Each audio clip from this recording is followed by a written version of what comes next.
Os organizadores do evento da Semana da Água perguntaram se eu tinha um dia livre para apresentar para vocês. Eu falei que o dia que fosse eu viria apresentar algum tema para vocês. Aí eles falaram, poxa, Márcio, a quinta-feira está livre. Eu falei, ok, eu venho quinta-feira na escola, não é meu dia, mas o dia que já devia até domingo e sábado a gente está junto, vocês sabem disso. E eu falei, poxa, eu vou montar um tema que seja interessante para a população da região e que possa unir tanto a população de Belford Roxo como também aos estudantes. Fatos interessantes que os estudantes podem aproveitar. Aí eu pesquisei um pouco sobre o Rio Botas, tá? Montei um monte de slides, montei várias figuras usando o Google Earth. Pesquisei, eu fui lá em Nilópolis pesquisar sobre o Rio Botas e tenho vários dados interessantes. Uma coisa que eu não consegui, eles não sabiam me informar, nem na internet eu achei, é a origem do nome Rio Botas. Então, como eu não descobri, então todo mundo já sabe. A verdade é que eu não sei, mas eu vou falar para vocês a origem.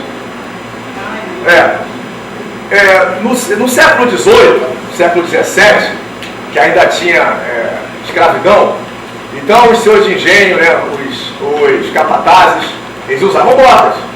Os escravos, coitados, trabalhavam descalços.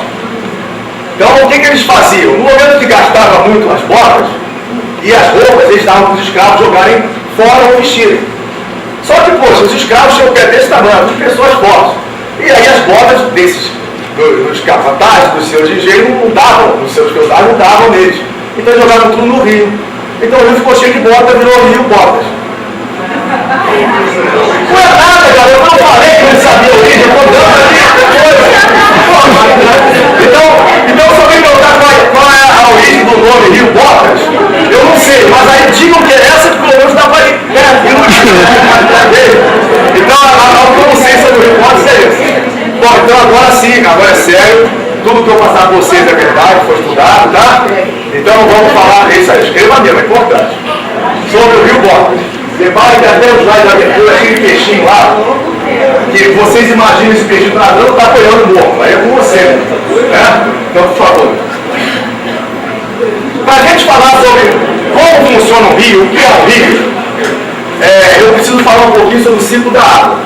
O que é o ciclo da água? O ciclo da água é a movimentação que a água faz na superfície da terra ou no subsolo em que ela consiga correr.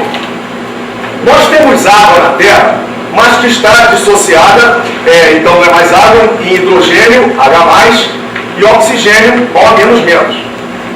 Então, quando esses elementos químicos estão no magma, a temperatura está acima de 1000 graus e ele não consegue se unir e formar água, molécula da água. Conforme esse material vai ascendendo, ou seja, subindo, a temperatura do magma vai baixando e começam a haver reações químicas e formação de gases e mais gases. E ele sai através de vulcões ou de algum tipo de vulcanismo, que pode ser fissuras, rachaduras na terra, e a água chega à superfície. Parte dessa água ela vem de onde? Do interior da terra. Essa água já existiu alguma vez? Não. Ela se formou pela união do H+, com um O menos. Mas como o H+, é um H com uma valência livre, positiva, e o oxigênio, que são duas valências negativas, para ligar aos dois negativos precisa de dois positivos, mas o hidrogênio é um só. Então ele precisa pegar mais um outro hidrogênio. Então ficam dois hidrogênios agarrados ao oxigênio, formando a molécula da água. Então esse cara, no caso a molécula, né, vai chegar ao quê? À superfície, em forma de vapor. Mas ela vai, com a temperatura, ela vai baixar a temperatura até que subiu, foi para a atmosfera, formou nuvens e precipitou. Precipita em forma de quê? Ou em forma líquida ou em forma sólida. Quando ela precipita em forma líquida, é a água, é a chuva. Só que às vezes a temperatura está tão fria lá em cima que ela já precipita em forma de quê? Sólida. Os flocos de neve. E às vezes ela lá em cima não está tão frio assim. Então ela vai cair líquida. Mas no meio do caminho tem uma parte da atmosfera que está muito fria. Então essa gota d'água, quando ela passa por ela, ela congela. E quando congela, cai sólida na gente. Que seria o quê? O granizo. Não fale granito. Porque quando eu perguntei que rocha era terra na outra aula, aí teve gente que é granizo. Granizo não é rocha. A rocha é o granito, que cai do céu Precipitação sólida é granizo. Ok. Não confundam isso. Tá.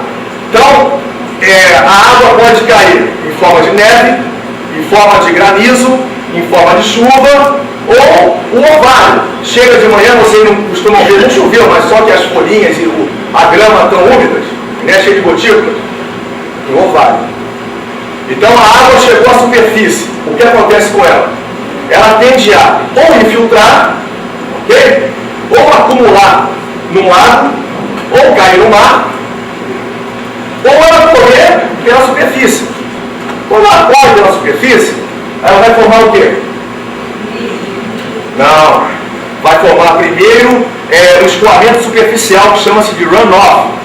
É a água de escoamento superficial em superfície, superficial, ok? Aí ela vai se juntar com outra e outra e outra, e vai cair num vale, mesmo que seja mínimo, e daí sim vai começar a formar o quê?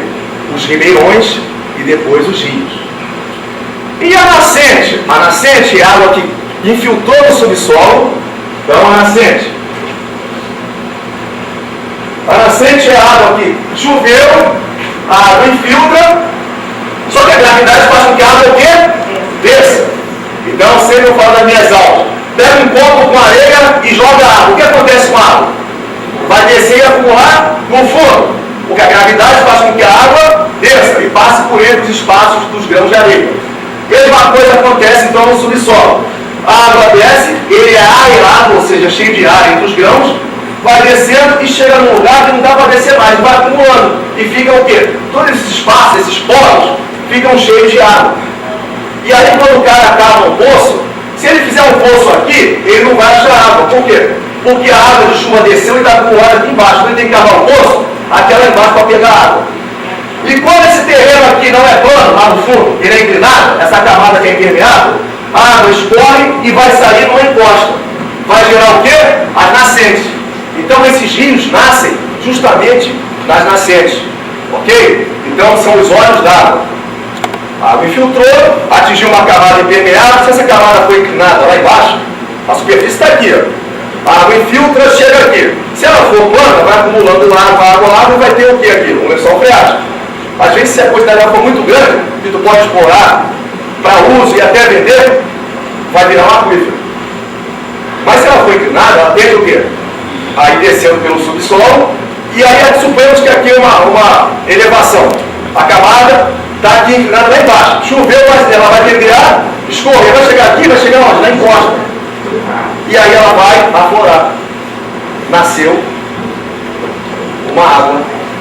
Não é? Não, nasceu um rio. Ou seja, surgiu ali uma nascente que vai descendo aqui, recebendo e captando mais e mais água corrente, e vai acumular num vale e vai virar um ribeirão que vai gerar um rio. Então é assim que os rios surgem. Então os rios nascem aonde? Nas partes mais baixas, nas planícies, ou nas partes mais altas das montanhas? Nas mais altas, nas montanhas. Isso aqui é uma bacia hidrográfica. A bacia hidrográfica é a reunião dos vários e vários córregos que vão desaguar no rio principal, que vai desaguar no mar ou no outro rio. Mais importante ainda, o Rio Negro, por exemplo, é um rio muito grande na Amazônia. Ele é um rio que tem a sua bacia hidrográfica e que deságua no outro rio. Qual rio? O Rio Negro é afluente de que rio? Amazonas. Muito bem, o Rio Amazonas. Então vai desaguar no Rio Amazonas. Então às vezes nós temos a bacia grandona, mas tu pode dividir essa bacia em um monte de outras bacias menores, que a gente chama de subbacia. Isso aí, aprenderam direitinho, estou gostando de ver. Então vamos lá. Essa é uma foto de um vale que tem vários outros menores vales, que quando chove a água desce e deságua nesse principal. Então existem vários que não tem água. Quando chove, a água vai para esse, ela concentra na parte mais baixa desse vale, corre e vai cair no rio. Mas tem vários desses que tem água o ano inteiro. Então, esses vales que têm água o ano inteiro, eles são o quê? Ribeirões. Então, nós temos, por exemplo, as partes mais altas da bacia, que a gente chama de divisor d'água. Divisor d'água. Então, se a gente olha essa sala, tem a parede ali que seria uma elevação. Aqui atrás outra elevação, aqui atrás outra. E na porta estaria aberta. Se chover aqui, a água bate na parede, ou ela vai cair lá para fora pro pátio, ou ela vai cair aqui atrás pro corredor, ou ela vai cair para onde? Aqui para dentro. Se ela cair para dentro, ela vai descer para as encostas e cair no rio principal, que forma essa bacia aqui de dentro, a bacia da sala, ok? Se ela bater lá em cima, no topo do divisor d'água, e for para o outro lado, ela vai para quê? Para uma outra bacia hidrográfica. Então é isso que acontece. A bacia hidrográfica, ela tem o vale principal como o rio principal, vários vales que trazem outros rios, riachos, ribeirões, e um divisor d'água, que é a linha de cumeada. Se chover daqui para cá, ela vai descer para esse rio. Se chover daqui para trás, vai para a bacia de trás. Se chover daqui para o lado, vai para a bacia da direita, e assim por diante. Então, o rio Botas, ele está dentro de uma bacia hidrográfica, que é a bacia do rio Botas. Mas ele deságua quem? Aonde o rio Botas deságua? No Iguaçu. Então, na verdade, se você analisar como um todo, o rio Botas é um afluente do rio Iguaçu. Então, a bacia do rio Botas é uma subbacia da bacia do rio Iguaçu. Legal. Então, vai, por favor. Olá, boa noite. Eu sou o Wagner da... Olá, boa noite. Eu sou o Wagner da C4 TV Web, do programa Onda Show. Estou aqui em Belfort Roxo, na Escola Estadual Presidente Kennedy. Estou aqui com a Aline Abraão, na verdade, e André Gonçalves, né? Que vai fazer parte da nossa equipe C4 TV Web com a programação Sustentabilidade C4 TV. É isso mesmo?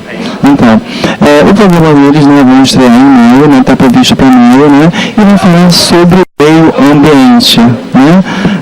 Eu quero fazer uma pergunta aqui primeiro para a Aline, né? Que você acha que a Aline está um pouco nervosa, mas isso aí ela vai se soltar depois do tempo, aqui no começo foi assim comigo também, tá? Então, Aline, como é que foi assim o tema, o meio ambiente? Como é que vocês elaboraram o tema, o meio ambiente?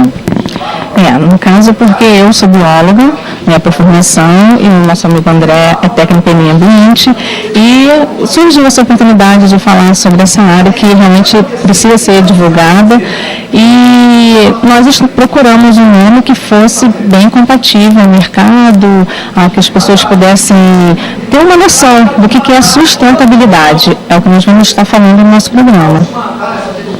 Entendi. E deixa eu pensar aqui pro André agora. E André, vocês assim, quando vocês pensaram...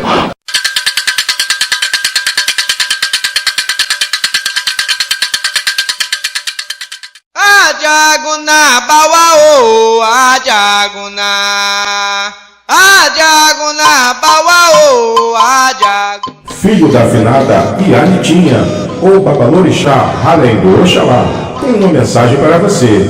Está com embaraços em sua vida, problemas amorosos? Fale com o Babalorixá, além do Oxalá. Joga-se búzios e faz ebó. Resultados garantidos. Atendo em todo o Brasil e internacional. 031 7308 5798. Operadora TIM. Fixo 031 3879 1124. Facebook /Ile Lembar. Babalorixá, além do Oxalá. Ajaguna bawa o, ele marcha baba o shogi